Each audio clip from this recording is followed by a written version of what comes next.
नमस्कार। दूसरे पार्ट 2 जो हम सीरीज कर रहे हैं साइकोलॉजी इन एक्शन, उसके अंतर्गत हम विशेष रूप से mix of fear and hurt of ego की बात कर रहे हैं। उसी सीरीज में हमारा एपिसोड 3 नाउ हम करने जा रहे हैं और इसका टॉपिक है all is not well in paradise.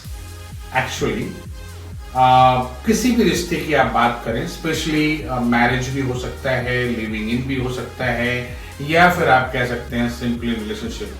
तो वहां पे फ्रॉम द आउटर स्पेस और you can say at the beginning, very beginning of the starting of relationship, everything seems so perfect in marriage also, in relationship also. It seems that they are made for each other. There is everything is positive, everything is compatible, this and that, and it starts on that note in the major cases. ज्यादातर हिस्सों में जो शादियां हैं, शादियों के बाद के जो रिश्ते हैं पति पत्नी के, या इवन लिविंग इन रिलेशनशिप के जो रिश्ते हैं, या फिर आप कहें किसी भी रिलेशनशिप का रिश्ता है, वो बिगिनिंग में, शुरुआत में बड़ा बहुत ही खुशनुमा प्रतीत होता है। ऐसा लगता है कि ये हम जन्नत में जी रहे हैं, ये हम पैराडाइज में जी रहे हैं, ये हम स्वर्ग में जी रहे हैं, सब कुछ परफेक्ट है। और साथ साथ ये भी लगता है कि ऐसा ही चलता चला जाएगा। लेकिन कुछ वर्षों के बाद मैरिज में, कुछ वर्षों के बाद लिविंग रिलेशनशिप में, और कुछ वर्षों के बाद रिलेशनशिप में चीजें बिल्कुल एक जैसे शुरुआत होती है वैसी नहीं रहती, चीजें बिगड़ना स्टार्ट करती हैं। अगर बंधुओं आज आप फैमिली कोर्ट्स में डाइवोर्स केसेस को देखेंगे तो बड़े ताज्जुब की बात है, पिछले 10-15 सालों में इसमें इतनी बढ़ोतरी आई है कि 6 महीने मैरिज नहीं टिक रहे हैं, साल भर मैरिज नहीं टिक रहे हैं, पुराने 20 साल 25 साल के रिश्ते टूट रहे हैं। तो ऐसा क्यों है? क्या रीजन है इसका? जिस रिश्ते में शुरुआत में सब कुछ परफेक्ट दिखता है, उसी रिश्ते में बाद में ऐसा क्या होने लगता है? कौन सी ऐसी समस्या आती है जिसके कारण मैक्सिमम रिश्ते या तो टूट जा रहे हैं, या तो अलगाव में परिणत हो रहे हैं, सेपरेशन हो जा रहा है, लीगल सेपरेशन हो जा रहा है, नहीं लीगल सेपरेशन है तो ऐसे सेपरेशन हो जा रहा है, रिश्ते टूट जा रहे हैं। ऐसा क्या रीजन है? पुराने नए हर किस्म के रिश्ते क्यों? Why? What's the reason behind that? बंधुओं, रीजन है सेम। स्टार्ट करते हैं how our mind is working, कैसे हमारा दिमाग काम कर रहा है। हमारा दिमाग काम करता है बंधुओं सिर्फ 2 पहलुओं पर, पेनफुल एंड प्लेजरेबल। अब देखिए, किसी भी रिश्ते की शुरुआत होती है, जब नया नया रिश्ता होता है, नया नया व्यक्ति है, व्यक्तित्व नया है, मिलना नया है, इमोशंस हैं, इमोशनल ऑब्स्टेकल्स हैं, सब कुछ प्राय सा प्लेजरेबल लगता है, सब कुछ प्लेजरेबल लगता है। जब कुछ महीने, कुछ साल हम साथ रहते हैं, या रिश्ता हो, या मैरिज वाले रिश्ते हो, या लिविंग वाले रिश्ते हो, तब हमें बहुत सारी ऐसी बातें एक दूसरे के बारे में जानकारी में आती हैं या पता चलती हैं जो शुरुआत के दिनों में हम उससे इत्तेफाक नहीं रखते, उस पर हमारा ध्यान नहीं जाता, या हमें पता नहीं होता। हम दूसरे पहलू जो हमें बहुत प्लेजरेबल लग रहे हैं उसमें हम मसरूफ रहते हैं, उसमें हम इन्वॉल्व रहते हैं, उसमें वो सब कुछ इतना प्लेजरेबल चल रहा होता है कि इस तरफ हमारा ध्यान नहीं जाता। और बंधुओं, प्लेजरेबल आ रहा है, प्लेजर आ रहा है, प्लेजर आ रहा है, तो आहिस्ता आहिस्ता आप उसको हैबिचुअल बोल सकते हैं, चीजें हैबिचुअल होने लगती हैं। प्लेजरेबल चीजें हम रिपीट करते हैं और रिपीटेशन से हमें हैबिट में आते हैं। तो जो चीजें प्लेजर से शुरुआत हुई थी वो कब हैबिचुअल हो जाती हैं इसका हमें आभास नहीं होता। किसी भी रिश्ते में अब चीजें हैबिचुअल होती हैं, प्लेजरेबल हो भी सकती हैं, नहीं भी हो सकती हैं, लेकिन हैबिचुअल हैं। आउट ऑफ हैबिट आप काम कर रहे हैं, आउट ऑफ हैबिट आप कोहैबिट कर रहे हैं, साथ में रह रहे हैं। कि अब ज्यादातर रिश्तों में, 99% रिश्तों में ये हैबिचुअल हो जाता है। अब उससे प्लेजरेबल आ रहा हो, प्लेजर नहीं आ रहा हो, एक हैबिट तैयार हो गई, एक हैबिचुएशन में आप रह रहे हैं। अब उससे देखिए, सामाजिक वजह है, आर्थिक वजह है, ये 2 वजह हैं, मेजर वजह हैं, जिसके कारण अब प्लेजर नहीं भी आ रहा रिश्ते में। तो आप उसमें बंधे हुए रहना चाहते हैं। पुरानी धारणाएं जहाँ पे थोड़ी कंजर्वेटिव समाज है, वहाँ सोचते हैं भाई अगर अलगाव हो गए, स्पेशली शादी की बात करें इंडिया में, सेपरेशन एक सोशल स्टिग्मा हो जाएगा, पुरुष के लिए भी स्त्री के लिए भी, तो इसलिए चुपचाप रिश्ते में बना रहा हूँ। अगर आप बात करते हैं कि अब नए जमाने में, तो अगर इश्यूज हो गए हैं, बच्चे हैं, तो बहुत सारी जगहों पे बच्चों के लिए बना हुआ, लेकिन अब वो प्लेजर जो है शुरुआत वाला आपके रिश्ते में नहीं है। तो ऐसा क्या हो गया कि प्लेजर नहीं है? क्या कारण बन गए? दो, जब आप साथ रहना, बहुत देर तक साथ रहेंगे, बहुत दिन तक साथ रहेंगे, बहुत महीनों तक, बहुत सालों तक साथ रहते हैं, तब आपको बहुत सारी ऐसी चीजें अपने पार्टनर में देखने को मिलती हैं जो प्लेजरेबल नहीं है। वो मैच नहीं करते, किसी भी मुद्दे पर, हर मुद्दे पर एक मत नहीं आप हो पाते। किसी भी, कोई भी दो इंसान हर एक मुद्दे पर एक मत नहीं हो सकता। तो अब क्या होता है? शुरुआत में कोई अनप्लेजरेबल बात भी आपको आपके पार्टनर की दिखती है, तो आप उसे थोड़ा सा बैकडोर दिखाते हैं। क्यों? क्योंकि प्लेजर की मात्रा उसको ज्यादा है, या आप ज्यादा प्लेजरेबल हैं, आपको ज्यादा चीजें अच्छी लग रही हैं, तो जो चीजें आपको परेशान कर रही हैं, बॉदर कर रही हैं, वो थोड़े बैकडोर में है। ऐसे ही हम तमाम चीजों को जो अनप्लेजरेबल है, जो चीजें आपको पसंद नहीं आ रही, दूसरे के बारे में आ रही है, आप उनको जमा करते रहते हैं, आप उनको डिपॉजिट करते रहते हैं बेसिकली। अब वो जमावड़ा बढ़ता रहता है, महीने के बाद महीने, महीने के बाद महीने, साल के बाद साल, साल के बाद वो बहुत बड़ा एक जखीरा, बहुत बड़ा एक एकत्रित होता है, पूरे सेडिमेंटरी रॉक्स की तरह खड़ा रहता है। अब आप एक दूसरे से उतना प्लेजर नहीं है आपको। आप किसी भी पुराने कपल को आप देख सकते हैं, फीमेल अलग मजबूर हैं, मेल अलग मसरूफ हैं, दोनों में खास कम्युनिकेशंस नहीं हो रहा। ऐसा बहुत सारे कपल्स में आप देख सकते हैं, ना वो पैशन है, ना वो चीजें झलक रही हैं। ऐसा क्यों? क्योंकि अब प्लेजर जो है वो तो लगभग प्राय विलुप्त सा है, वहां पे हैबिचुएशन घर कर गया है। और दूसरी बात, अनप्लेजरेबल का जमावड़ा है, अंदर अंदर गुस्सा फूट रहा है, अंदर अंदर ऐसा लग रहा है कि अभी हिट कर दें, अब्यूज कर दें, मेंटली, फिजिकली। कई जगहों पर लोग नहीं कंट्रोल कर पाते, बोलते भी हैं, मानसिक रूप से दूसरे को हैरेस करते हैं, कहीं कहीं फिजिकली भी हो जाते हैं लोग। मतलब आप समझ के देखिए कि ये दौर, ये स्टार्ट बहुत पुराना समय से होता है बंधुओं। शायद रिश्ते के प्रथम 6 महीने, प्रथम 8 महीने, प्रथम 10 महीने, प्रथम 1 साल के बाद चीजें इकट्ठा होने लगती हैं, लेकिन उस वक्त हम उस पर ध्यान नहीं देते। अगर उस वक्त उनका टेक केयर किया जाए, अगर दोनों कपल थेरेपी लें, काउंसलिंग करें, देखें कि जो चीजें अनप्लेजरेबल हैं दूसरे के लिए, क्या एक्चुअली वो अनप्लेजरेबल हैं या फिर सिर्फ केवल आप परसीव कर रहे हैं उस तरह से। लेकिन हमारे यहाँ ये सिस्टम नहीं है। हम बिल्कुल इससे अनजान, बिल्कुल इससे कोई सरोकार हमारा नहीं होता। हम अपने रिश्ते के प्लेजरेबल हिस्से को एंजॉय करते रहते हैं और हमारे पैराडाइज में ऑल इज नॉट वेल शुरू हो जाता है। अब इसका जमावड़ा बरसों हो गया, बच्चे बड़े हो गए, 15 साल के हो गए, 14 साल के हो गए, 10 साल के हो गए, 12 साल के हो गए। अब अलग अलग लोगों का अलग अलग टेम्परामेंट है बंधु। किसी की सहने की क्षमता कभी खत्म होती है, किसी की कभी खत्म होती है। जो फीमेल जो है पत्नी, जो बहुत सहनशील थी शुरू में, हो सकता है 10 साल बाद वो बिल्कुल सहनशील ना हो। अब उसका विस्फोट शुरू हो, उसके रिएक्शन शुरू हो, उसके बम्बार्डिंग शुरू हो। अब डिपेंड करता है कि पुरुष किस तरह से। अगर पुरुष कहीं सबड्यू होकर के चीजों को एक्सेप्ट कर रहा है, टॉलरेट कर रहा है, तो भी बंधुओं ये चीज आपको ऊपर से बाहर से दिखेगी, बिल्कुल everything is, all is well in the paradise. लेकिन ऑल इज नॉट वेल। समय समय पे घर के भीतर हिंसात्मक, एग्रेसिव सिचुएशंस आते हैं, एक्सट्रीम एंगर सीन क्रिएट करता है, और इसके सबसे ज्यादा भुक्तभोगी जो होते हैं वो घर के बच्चे होते हैं। उन्हें unwanted quarrel situation, physical abusing, physical assault, mental harassment, ये तमाम चीजें उन बच्चों को झेलनी पड़ती हैं जहां ये तमाम चीजें घटित हो रही होती हैं। कारण क्या है बंधु? कारण है बिल्कुल ध्यान न देना।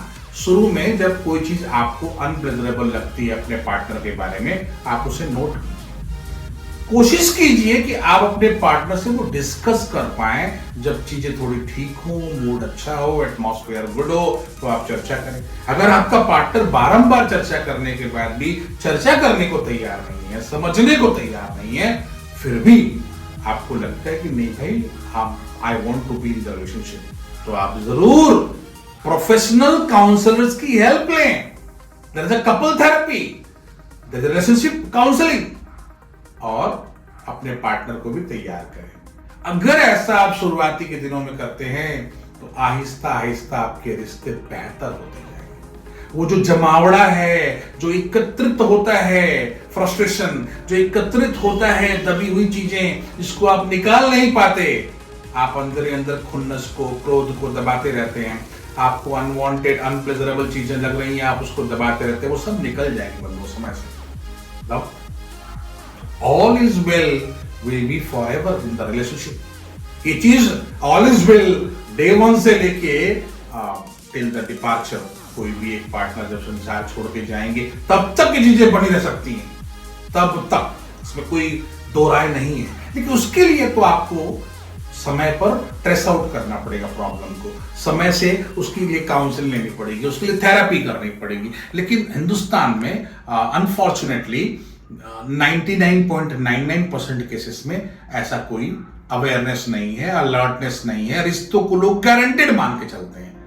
पुराने समय में इकोनॉमी अलग तरह की थी, डिस्ट्रैक्शंस कम थे, कम जगहों पे वेंटिलेशंस था, परिवार के अंदर ही वेंटिलेशन के पॉइंट्स होते थे, सासू माँ, जो है कि आप कह सकते सिस्टर इन लॉज और आपकी दूसरी बहुएं घर की, तो वो वेंटिलेशन होता था। अभी न्यूक्लियर फैमिली है, वेंटिलेशन कोई पॉइंट नहीं है, हस्बैंड एंड वाइफ है, बच्चे हैं, बच्चों से आप शेयर नहीं कर सकते, दूसरे से आप खफा हैं, नाराज हैं, हैबिचुएशन में जी रहे हैं, तो आपको बाध्य होकर के प्रोफेशनल हेल्प लेनी पड़ेगी। अब आप प्रोफेशनल हेल्प भी नहीं ले रहे हैं, नकार रहे हैं, तो उससे क्या होगा?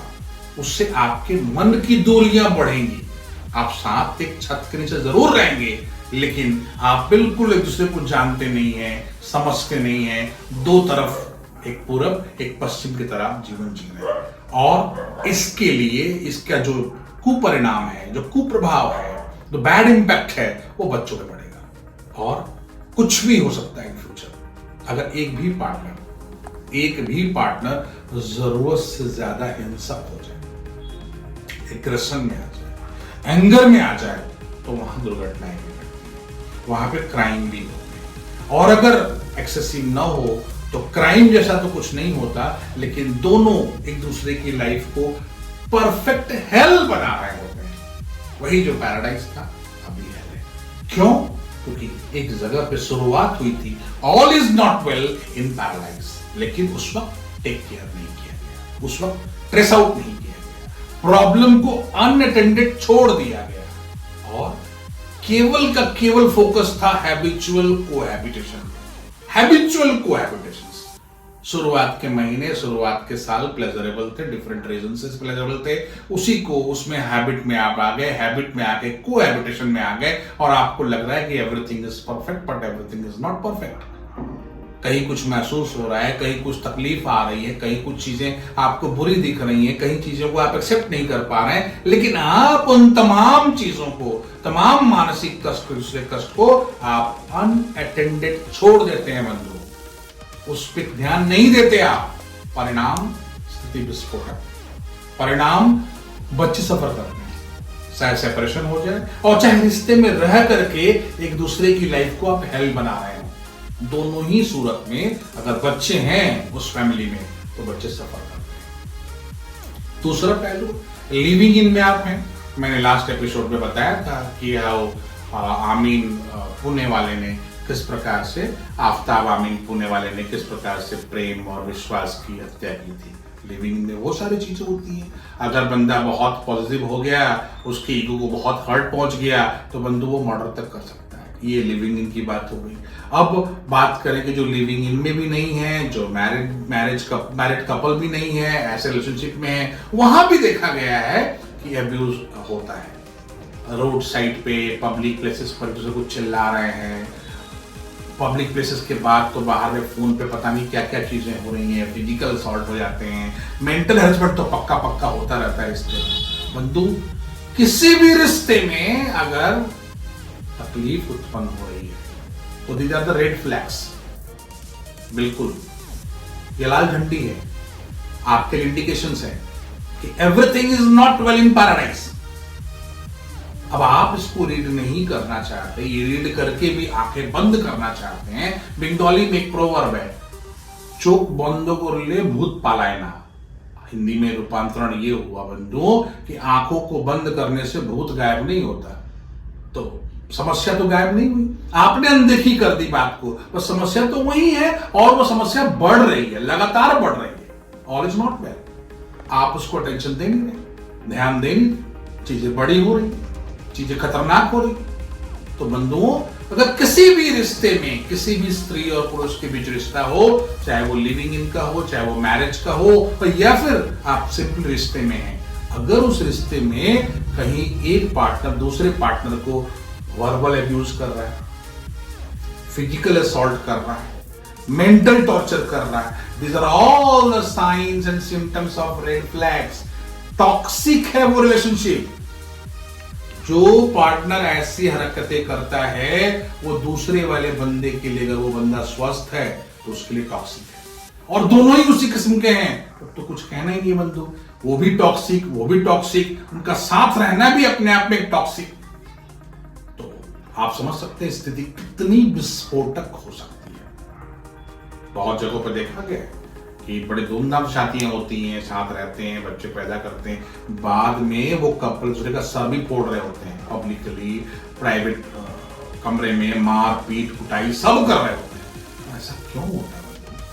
फिर भी रिश्ते में पड़े होते हैं, फिर भी बैनर लगा घूमते होते हैं, all is well in my paradise, सब कुछ ठीक है, जबकि सब कुछ ठीक नहीं है। तो बंधुओं, गुजारिश है आपसे, प्रार्थना है आपसे कि आप अगर किसी रिश्ते में हैं, चाहे वो मैरिज का रिश्ता हो या फिर रिलेशनशिप सिंपली हो या फिर आप लिविंग इन में हो, तो मेरी प्रार्थना है आपसे, अगर कोई भी एक पार्टनर दूसरे पार्टनर को वर्बल अब्यूज कर रहा है, फिजिकल असॉल्ट कर रहा है, मेंटल टॉर्चर कर रहा है, तो कृपया अनुरोध है, प्रोफेशनल हेल्प लें।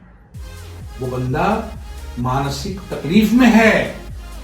अगर सचमुच आप उससे प्यार मोहब्बत करते हैं तो उसको ले आइए काउंसलिंग सेंटर के पास, ले उसके थेरेपिस्ट के पास, उसका सेशन करवाइए, चीजें बेहतरीन हो सकती हैं। लाइफ इतनी इंपॉर्टेंट है बंधुओं, लाइफ से ज्यादा इंपॉर्टेंट, ज्यादा वैल्यूएबल कुछ नहीं है, even not the relationship. Life is so important, don't spoil it, don't spoil it.